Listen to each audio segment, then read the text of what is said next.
उत्तरा अपना पति अभिमन्यु को दर्शन किया।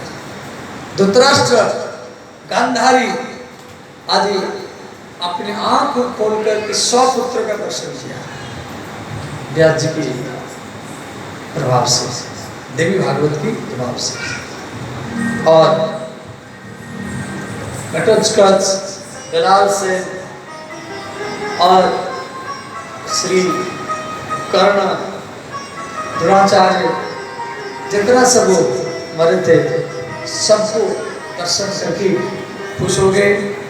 युधिष्ठिर महाराज व्यास जी को बार बार सराहन किए। देखो व्यास जी का कितना प्रभाव है, जो मरे हुए व्यक्तियों को दर्शन करा दिए और उनके साथ हमारी वार्तालाप भी करा दिए।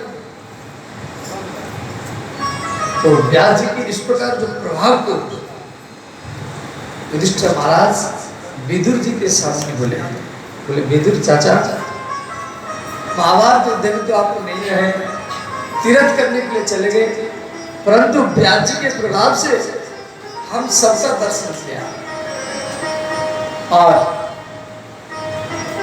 बहुत वर्ष के बाद में आपका दर्शन हमको मिला है। इस प्रकार कई वर्ष बीत गया, भागवत में दिया गया है 36 वर्ष बीत गया। इस बीच में धृतराष्ट्र का मृत्यु हुआ, गांधारी का मृत्यु, विदुर का मृत्यु, ये सब हो गया। और उधर द्वारिका में श्री यदुवंश के ऊपर गांधारी का और दुर्वासा ऋषि का अभिशाप था। यदुवंशी प्रवास क्षेत्र में जाकर के आपस में लड़ा करके मरते रहे। भगवान कृष्ण जी परम धाम चले गए, बलराम जी चले गए।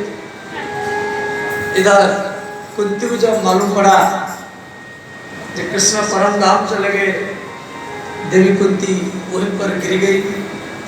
कुंती का वहां पर मृत्यु हुआ।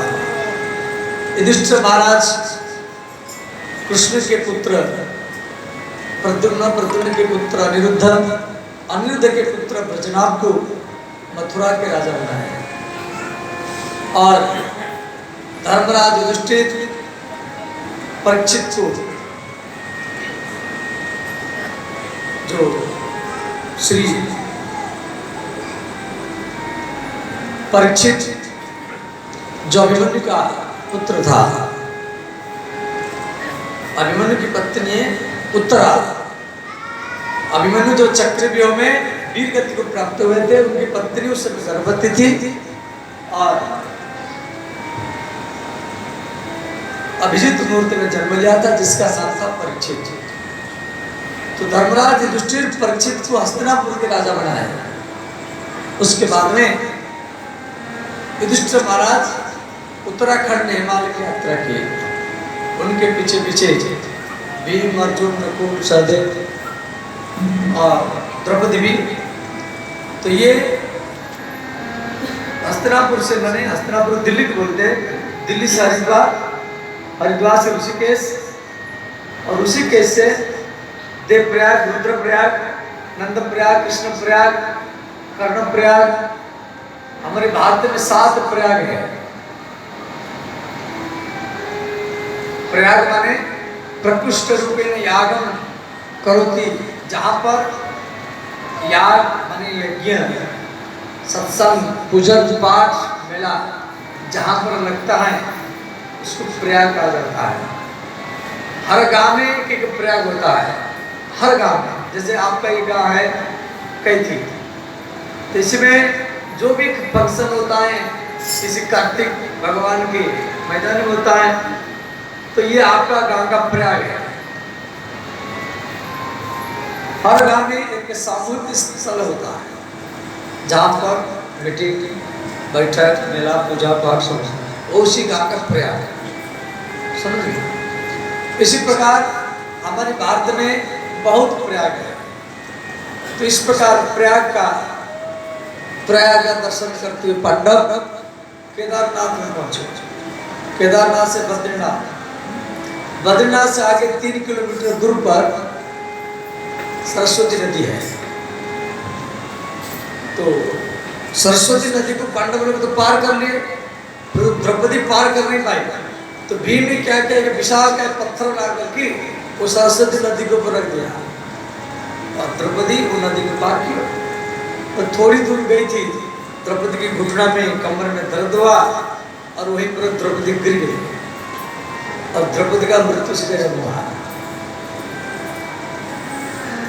फिर आगे 2 किलोमीटर आगे वसुधारा है, वहां पर सहदेव गिरे और सहदेव का मृत्यु वहीं पर हुआ। वहां से 4 किलोमीटर आगे लक्ष्मी वन है, तो वहां पर नकुल गिरे, नकुल का मृत्यु से जन्म हुआ।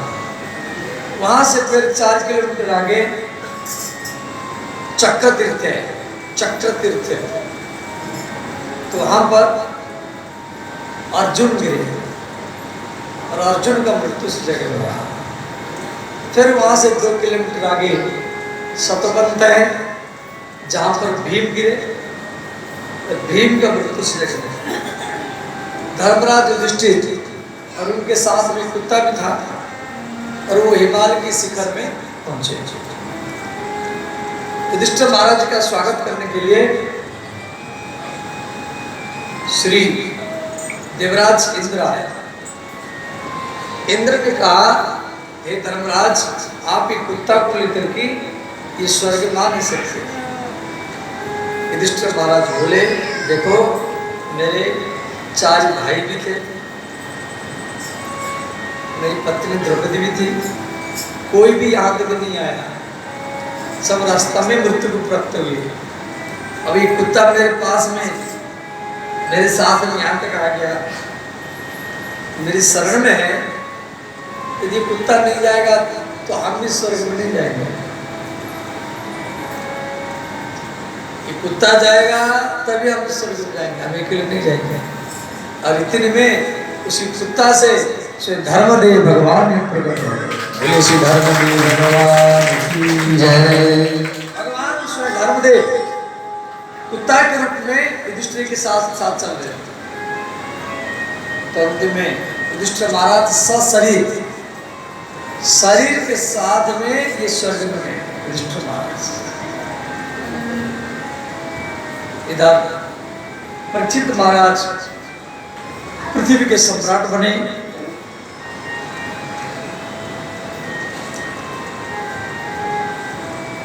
वो जहां जाते थे पांडवों का कथा प्रशंसा सुनते थे। तो सत्ययुग का एक द्वापर युग का समाप्त हो चुका है और कलियुग कई वर्ष आ चुका है। उस समय क्या बात है, महाराज परीक्षित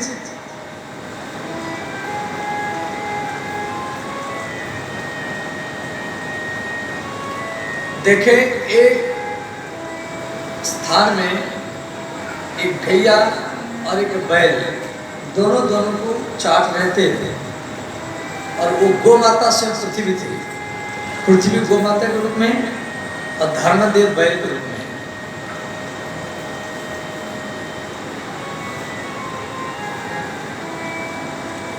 गौ के शरीर में, गौ माता के शरीर में सारा देवता रहता है। इसलिए हिंदू सनातन धर्म में कोई भी गौ माता की सेवा करता है तो सारा देवताओं की सेवा हो गया। गैया की आंखों में सूर्य चंद्रमा है, गैया की दोनों कान में अश्विनी कुमार है, दोनों नाक के बीच में भगवान शिव है, सिंह में राहु केतु है, पूंछ में हनुमान है, चारों चरण में ऋग्वेद, यजुर्वेद, सामवेद, अथर्ववेद है और गौ माता के गोबर में लक्ष्मी है, गोमूत्र में गंगा है, स्तन में अमृत सागर है, पृष्ठभाग में श्री ब्रह्मदेव विष्णुदेव है। मैंने सारा देवता गौ माता के स्मृति में है। आप किसी भी गौ माता को प्रणाम कर लिया, या किसी भी गौ माता को आरती कर लिया या अपने हाथ में एक रोटी खिला दिया